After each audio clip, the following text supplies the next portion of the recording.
Well, I mean, if you look at Paul Keating, I mean, you can Paul Keating or Neville Keating or Paul Chamberlain. I mean, you can take your pick. I think they're all pretty appropriate monikers for Paul Keating. I can't for the life of me reference any of what Paul Keating is saying to fact in the year 2021.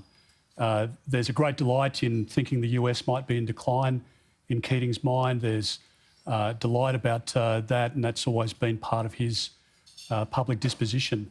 But I think we need to look realistically, Mark, at the situation. The ramp up of their military assets, going from 355 vessels and boats and vessels over the next 9 years to 460.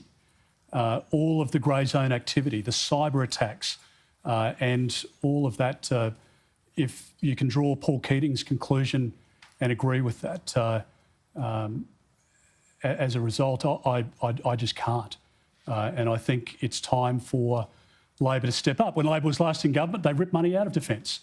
They did it because they had a $16 billion hole in their border protection policies and because they spent money on pink bats and school halls and the rest of it, and they took money away from our capacity to acquire the assets that we need. They took money away from soldiers and from those within the Australian Defence Force and the department to plug other holes, and funding under Labor fell to its lowest level since 1938.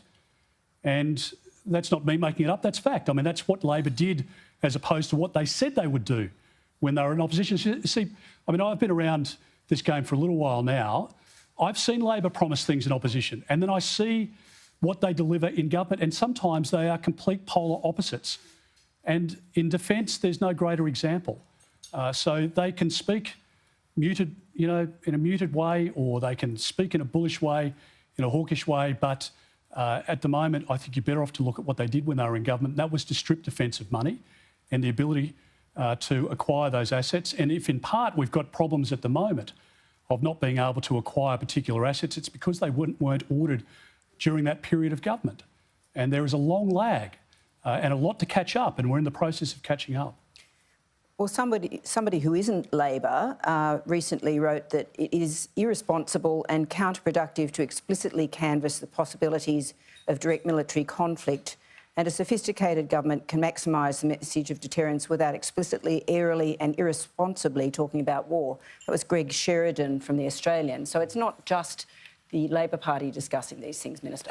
No, it's not. And I can, I mean, I don't have Brendan Nelson's phenomenal memory, but I can rattle off paragraph after paragraph of Greg Sheridan's praise of me. I'm too humble, of course, to do it today. But also the Australian Defence Force and the Australian government, the Morrison government, which balances the ABC for us, Laura. But I know you want me to come back to the point. I think, again, we need to have an honest conversation. I see what's happened in the South China Sea over the course of, the last 20 years. And we find ourselves in a position today which cannot be reversed. And if we pretend that nothing is going to happen over the next 20 years and that China is just bluffing when the direct quotes that we've heard from President Xi down aren't going to be acted upon, I mean, you need to weigh all of that up. And I think the Australian public deserves an honest conversation.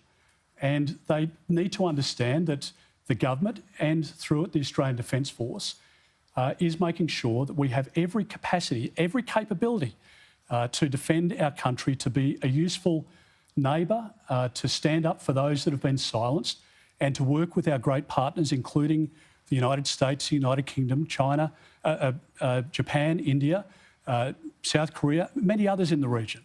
There is a great deal of concern here, not just here though, in Europe as well. The Germans have just sent a frigate out. NATO is concerned about the comments of what's happening in the Indo-Pacific. So I just don't think there is any sense in this denialism. I think we're better to be honest about it and to deal with it.